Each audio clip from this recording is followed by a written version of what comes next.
representante de los hepatnavirus, chicos. Infecta el hígado y en menor término los riñones y el páncreas. En cuanto a la estructura vírica, es un virus con cadena circular de ADN pequeño con envoltura. El virión, también denominado partícula de Dane, aquí hay un error, no es Dane, es partícula de Dane. Tiene un diámetro de 42 nanómetros. El virión del virus de la hepatitis B va a contener una proteína sinasa y una polimerasa con actividad de transcriptasa, inversa y ribonucleasa, H, y una proteína P, adherida al genoma que está rodeada del antígeno del centro vírico de la hepatitis B, que se denomina HBCAG. HBCAG, y una envoltura que contiene la glucoproteína del antígeno de superficie de la hepatitis B, denominada también antígeno australiano, y que se abrevia HBsAg, antígeno australiano o el antígeno de superficie de la hepatitis B.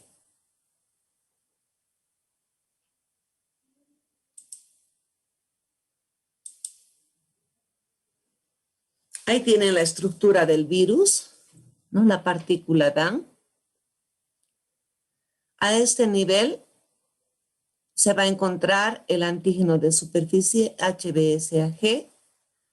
Aquí vamos a tener el ADN, polimerasa, ¿no? El bicatenario, los antígenos centrales HBC y HBE, la proteína sinasa, ¿no? Y en su conjunto mide 42 nanómetros. En cuanto a la replicación, la adhesión del virus de la hepatitis B se replica, ¿no? Por glucoproteínas HBsAg, que está unida a la albúmina sérica humana polimerizada y a otras proteínas del suero. La cadena parcial de ADN se completa para transformarse en un círculo completo de ADN bicatenario y el genoma se transfiere al núcleo de la célula. El ADN se transcribe en 3 clases principales, ¿no? De 2100, 2400 y 3500 bases. Y 2 clases secundarias de 900 bases de ARN mensajero, ¿no? Que se superpone. La replicación del genoma empieza con la producción de ARN mensajero de 3500 bases de longitud mayor que el genoma. Se halla en la nucleocápside del centro vírico la polimerasa de ADN dependiente del ARN con actividad de transcriptasa inversa y ribonucleasa H. El ARN mensajero de 3500 bases va a actuar como un molde para la síntesis de una molécula de DNA de cadena negativa. El ARN mensajero es degradado por la actividad ribonucleasa H a medida que se sintetiza el ADN de cadena positiva a partir del molde de ADN de sentido negativo.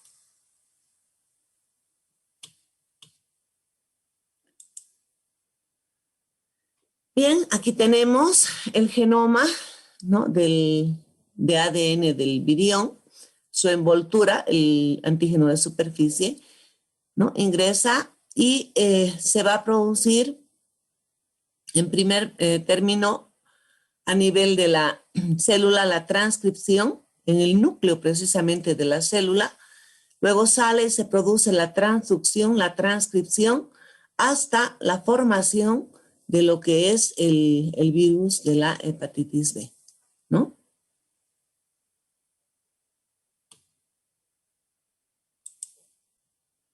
En cuanto a la patogenia, este virus puede producir un proceso de tipo inflamatorio agudo, pero que en muchas circunstancias, como vamos a ver después, ¿no? Va a la cronicidad.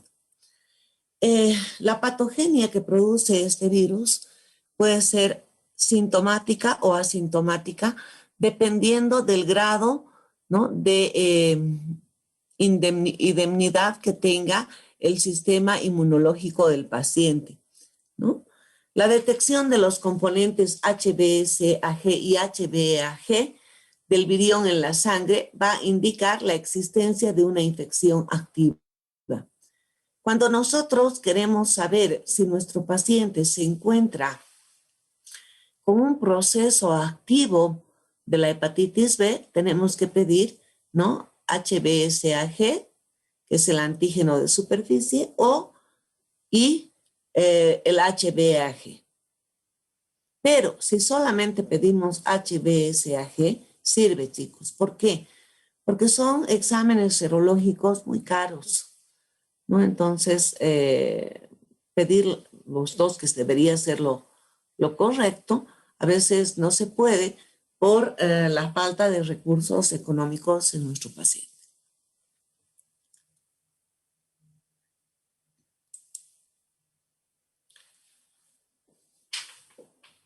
Bien, aquí tenemos las vías de transmisión o los mecanismos de transmisión de la hepatitis B.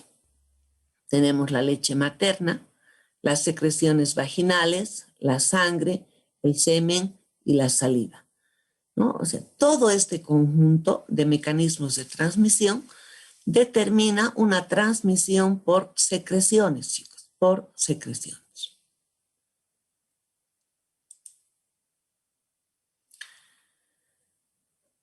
El virus se va a replicar en los hepatocitos en el plazo de 3 días desde que ingresa en el hospedero. Pero la sintomatología puede aparecer hasta los 45 días dependiendo de la dosis y la vía de infección del virus, ¿no? Vale decir, el periodo de incubación. Las copias del genoma del virus de la hepatitis B se integran en la cromatina del hepatocito y van a permanecer en un estado de latencia. La inmunidad celular y la inflamación son las responsables de la aparición de los síntomas y la resolución eficaz tras la destrucción de los hepatocitos infectados. Durante la fase aguda de la infección, el parénquima hepático va a sufrir cambios degenerativos consistentes en edema celular y necrosis. Lo primero que existe es un edema celular. Por ese motivo se presenta en el paciente hepatomegalia. Bien, aquí tenemos el curso de evolución que puede seguir la hepatitis B, ¿no? La hepatitis B aguda, que puede pasar a una hepatitis B crónica, que como vamos a ver después, ¿no? Se puede dividir en una hepatitis crónica persistente o una hepatitis crónica activa. La hepatitis crónica activa, chicos, es la que va a ir a desarrollar posteriormente, ¿no? La cirrosis. La cirrosis, que es la degeneración del hepatocito, en el cual va a existir, ¿no? Balonización, y además va a existir migración de fibroblastos, determinando la fibrosis de la glándula hepática. En algunos casos, chicos, en algunos casos, especialmente cuando el paciente ha degenerado de una hepatitis crónica activa, llega o puede llegar a un hepatocarcinoma, ¿no? Un carcinoma hepatocelular.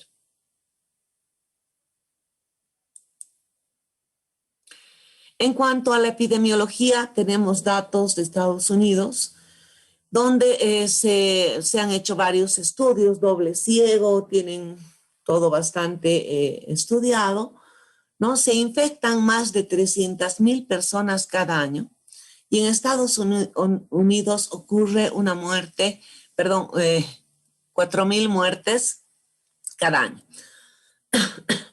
La mayoría de los portadores crónicos asintomáticos, ¿no?, llevan el virus en la sangre y en otras secreciones corporales, lo que va a facilitar la diseminación del virus, ¿no? Entonces, en Estados Unidos, entre el 0.1% y el 0.5%. Hemos mencionado que el virus se va a transmitir al hospedero susceptible a través de las secreciones. Por ejemplo, a través de las secreciones vaginales o también a través del semen,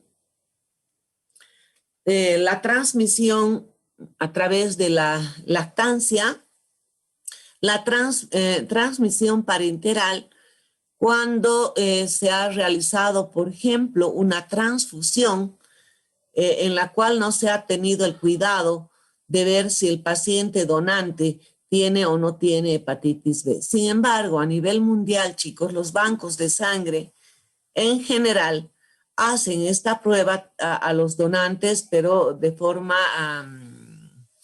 como les diría, de forma rutinaria. Y la transmisión, lógicamente, perinatal.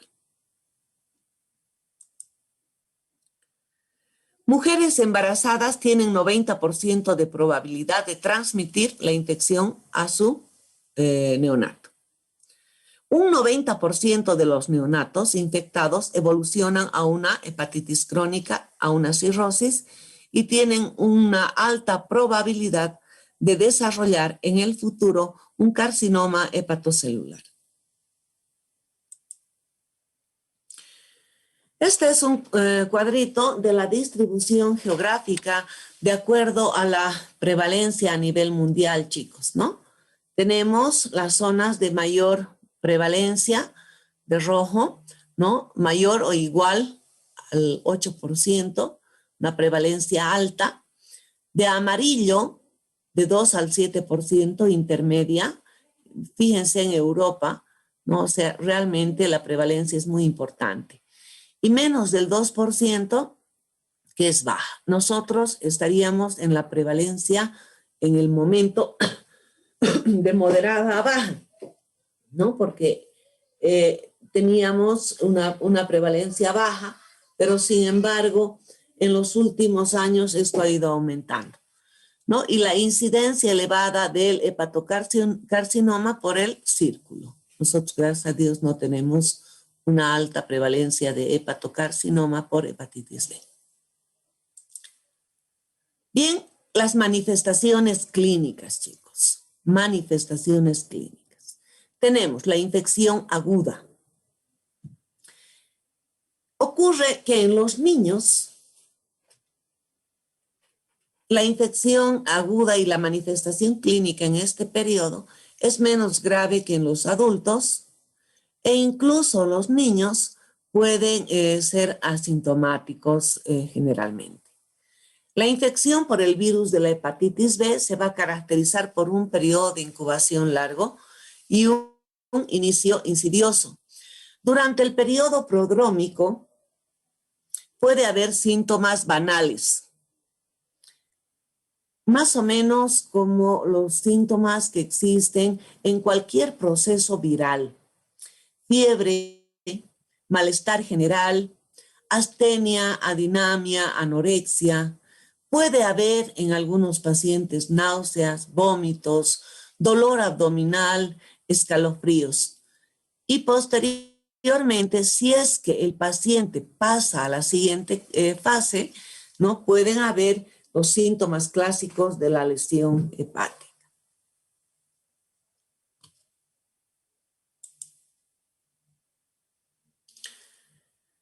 Bien, tenemos el contagio, el periodo de incubación, el periodo agudo de la virosis, que se divide a su vez, chicos, en una fase preictérica, donde el paciente no tiene ictericia, la fase ictérica y posteriormente el periodo de convalecencia, ¿no? Aparte de ello, tenemos otros síntomas como ser, por ejemplo, ¿no? Astenia, adinamia, anorexia, que se traduce en malestar general 95%, náuseas 80%, dolor abdominal 60%, prurito 10%. ¿Por qué prurito? Me dirán, ¿pero por qué, doctora, prurito? Porque existe liberación de sales biliares, de pigmentos biliares a nivel de la piel, y esto determina en el paciente ictérico, chicos, ¿no? Escozor, prurito. E incluso la piel del paciente con ictericia, ¿no? Es una piel en la que se puede observar erosiones por el rascado. Bien, este algoritmo es bastante significativo. Tenemos la hepatitis B aguda. El 90% de los pacientes que se han infectado con el virus de la hepatitis B pueden ir a la curación, chicos. Un 1% va a ser hepatitis fulminante y puede acabar con la vida del paciente. La hepatitis fulminante, entrar en una falla hepática aguda, ¿no? y terminar con la vida del paciente. El 9% va a pasar a la siguiente fase, donde va a tener el antígeno australiano o el antígeno de superficie positivo durante más de 6 meses.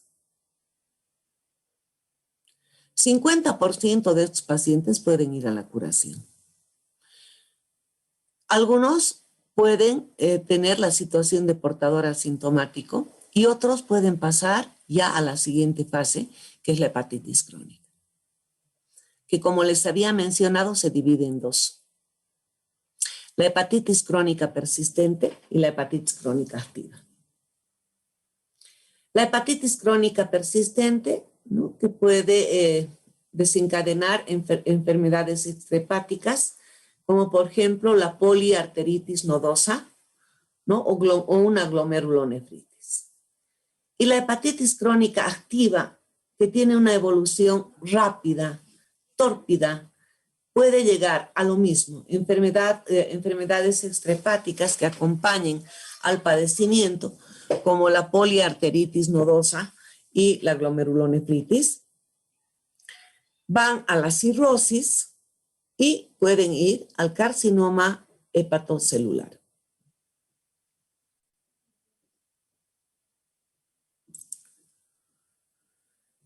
La hepatitis crónica afecta entre el 5 al 10% de las personas infectadas con el virus de la hepatitis B. Habitualmente, tras un cuadro inicial moderado o inaparente, una tercera parte de estos pacientes padece hepatitis crónica activa con destrucción, necrosis del hepatocito continua, activa, y que va a ir a la cirrosis. Hemos dicho que la cirrosis es la fibrosis cicatrizal del hígado, que se acompaña con balonización y disminución del tamaño de la glándula hepática. Ir a la insuficiencia hepática y por último terminar con un carcinoma hepatocelular.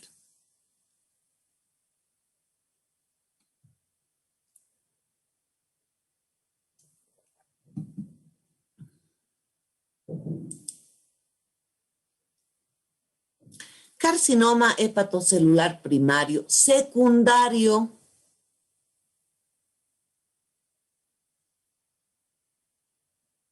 al virus de la hepatitis B. El 80% de los casos del hepatocarcinoma se puede atribuir a infecciones crónicas del virus de la hepatitis B. El hepatocarcinoma acostumbra a ser mortal y es una de las 3 causas más habituales de mortalidad por cáncer a nivel mundial. El virus de la hepatitis B puede inducir a un hepatocarcinoma estimulando la reparación continua del hígado y el crecimiento celular como respuesta a las lesiones tisulares, o bien integrándose en el cromosoma de la célula anfitriona para estimular de manera directa la proliferación celular. Sabemos, chicos, que las neoplasias no tienen hasta el momento un factor etiológico conocido. ¿Me entienden? O sea, algunos pueden desarrollar hepatocarcinoma y otros no. Pero lamentablemente, hasta el día de hoy, 11 de noviembre del 2020, no se conoce por qué. No se sabe por qué. Y esta es una determinante para que las neoplasias en general no tengan un tratamiento eficaz, ¿no es cierto?, que lleve a la curación. Una proteína codificada por el gen X del virus de la hepatitis B podría transactivar y poner en marcha la transcripción de las proteínas celulares y estimular el crecimiento celular. El periodo de latencia entre la infección por el virus de la hepatitis B y el hepatocarcinoma puede ser corto, ¿no? De unos 9 años más o menos después de la infección de la hepatitis B, de la infección por el virus de la hepatitis B, o puede ser muy largo, incluso hasta 35 años. Ahí tienen ustedes, ¿no? Un hígado con un proceso inflamatorio muy intenso, con células en anillo de sello, grandes, una desestructuración importante de la glándula hepática de los hepatocitos, ¿no? Bien, ahí tienen la placa histológica de un hepatocarcinoma. ¿Cómo hacemos el diagnóstico? El diagnóstico, chicos, es complejo. Si nosotros nos ponemos a pensar, es una patología que de inicio puede ser asintomática. ¿Me entienden? Incluso después del periodo de incubación. Entonces el paciente no va a ir al médico. Y si no va a ir al médico, no va a saber que tiene hepatitis B. Entonces, el diagnóstico clínico, ¿no?, es bastante inespecífico, podríamos decir. Se basa en síntomas y signos que pueda tener el paciente. Tenemos que hacer mucho hincapié en los antecedentes en el paciente, ¿no? Indagar, por ejemplo, sobre antecedentes heredofamiliares, indagar sobre antecedentes patológicos, ver el entorno del paciente y tenemos que meternos, chicos, en la hepatitis B hasta la vida privada de nuestro paciente, lamentablemente.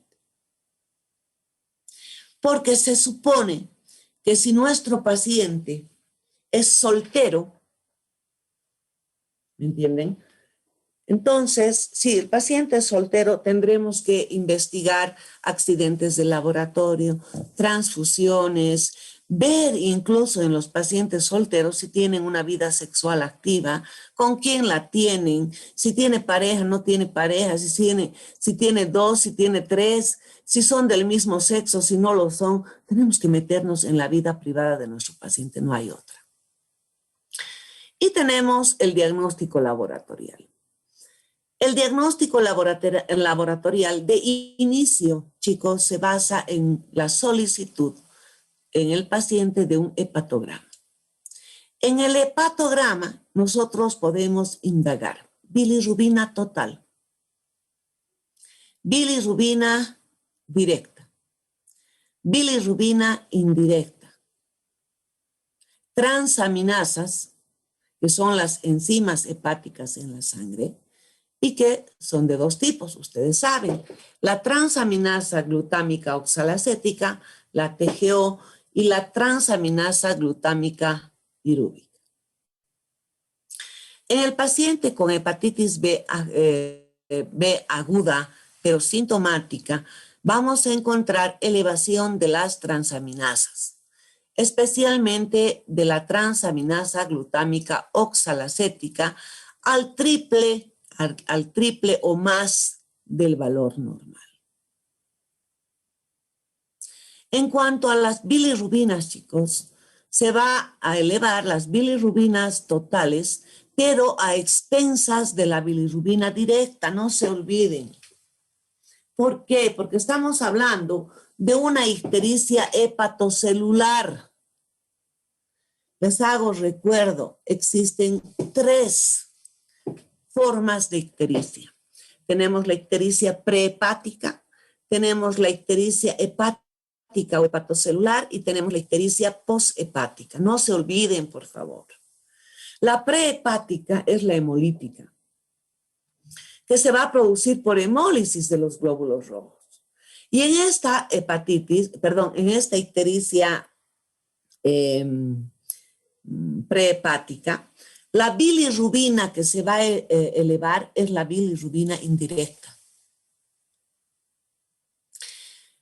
En la ictericia hepática, donde existe alteración hepatocelular, que sería en sí lo que estamos hablando de la hepatitis B aguda, entonces vamos a tener una elevación de la bilirrubina directa. Y la poshepática es aquella que se presenta, ¿no es cierto?, por elevación, sí, de las bilirrubinas, puede ser la directa, más a nivel de la directa que de la indirecta, pero por procesos obstructivos de la vía biliar. Nada que ver con lo que estamos hablando. Y tenemos que pedir fosfatasa alcalina para hacer diagnóstico diferencial. En las ictericias poshepáticas, vale decir por obstrucción, ¿no? Vamos a tener fosfatasa alcalina elevada, más de 3 veces su valor normal. En cambio, en las hepatitis, en las ictericias hepatocelulares por hepatitis, la fosfatasa alcalina puede estar normal. Tenemos la serología de la infección por el virus de la hepatitis B, que nos va a describir la evolución y la naturaleza de la enfermedad. Les había mencionado que tenemos que pedir antígeno de superficie, llamado también antígeno australiano, o HBsAg, y HBeAg, que son los antígenos que demuestran actividad de la enfermedad. Estos se secretan en sangre durante la replicación vírica.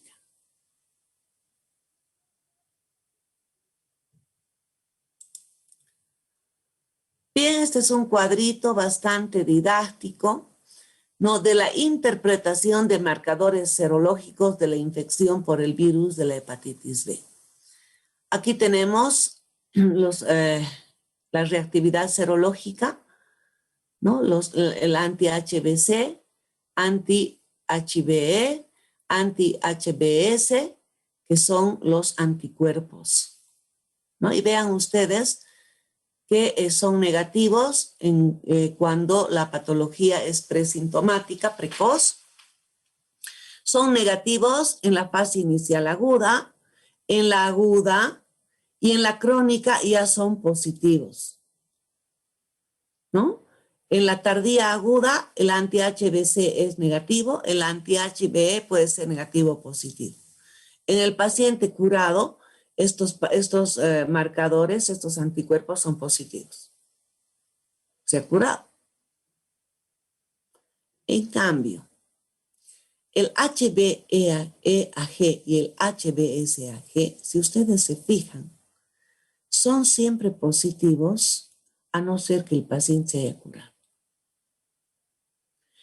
Tendríamos que pedir todos estos marcadores serológicos, ¿no es cierto? Y nuestro paciente no volvería a la consulta, pues no se va a hacer. Es carísimo. No tienen idea lo caro que es. Entonces, ¿qué es lo que debemos hacer? Por lo menos, chicos, HBsAg, que es el marcador que nos va a guiar mejor Si pueden pedir los dos, maravilloso. Pero por lo menos yo les recomendaría HBsAg.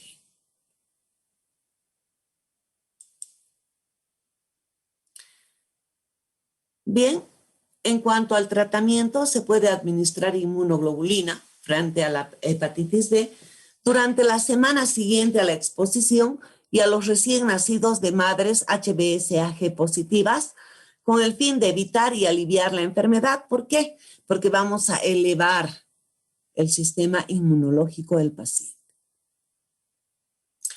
La infección crónica por el virus de la hepatitis B se va a tratar con fármacos con actividad frente a la polimerasa, como la lamivudina, que son antivirales, el cual actúa también como un inhibidor de la transcriptasa inversa del virus de la hepatitis B y también del virus del SIDA, VIH, ¿no es cierto? O bien por medio de análogos de nucleósidos como el adefovir, el dipovoxil y el famciclovir. Actualmente el tratamiento de elección es con la lamivudina, aunque se está reemplazando actualmente en algunas guías terapéuticas con el famciclovir. Pero el famciclovir no lo tenemos en el medio, chicos, no lo tenemos. Por lo tanto, yo sigo manteniendo como tratamiento de elección la lamivudina, más el interferón alfa 2B humano. Si ustedes ven la literatura van a encontrar solo esto. En cambio, en el virus de la hepatitis C van a encontrar el tratamiento que les estoy mencionando. Lamivudina más interferón alfa 2B humano. El tratamiento es largo, por 6 meses por lo menos, y luego hay que hacer serología y ver si se mantiene o no. Me dirá, pero doctora, si la literatura dice eso, ¿por qué usted dice otra cosa? Porque en mi experiencia profesional, chicos, yo he conseguido la reversión de la serología con este tratamiento. Lo he conseguido. Gracias a Dios, en el hospital en el cual yo trabajo, la Seguridad Social, ustedes saben, el Hospital Jaime Mendoza, tenemos interferón alfa 2B humano para nuestros asegurados. Y no estoy haciendo una propaganda para la caja, no, de ninguna manera. ¿Me entienden? Pero tenemos. Este tratamiento, chicos, es carísimo. La ampollita de 10,000 unidades internacionales vale $50. Y se tiene que dar en el paciente 5,000 unidades internacionales día por medio, días alternos, por 6 meses. Sumen y multipliquen. Es un auto. Y la caja tiene. Y he hecho este tratamiento y me ha ido perfecto. En cuanto a la vacunación, hay vacuna para la hepatitis B. Se recomienda la vacunación en lactantes, niños y especialmente en los grupos de alto riesgo. ¿Por qué? Porque es cara, ya les he dicho. Sería que a todos les pongan, pero es cara. Está hecha de un virus inactivado muerto de la hepatitis B. La vacuna se debe administrar en una serie de 3 inyecciones, administrándose la segunda y la tercera 1 y 6 meses después de la primera. Precauciones universales con sangre y líquidos corporales. Bien, ¿alguna pregunta, chicos, sobre la hepatitis B? Porque ya tengo 2 minutitos solamente.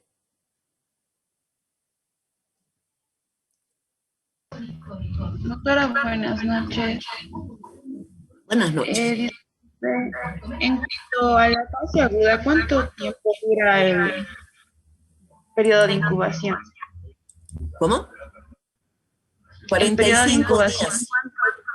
Ah, ya. Gracias.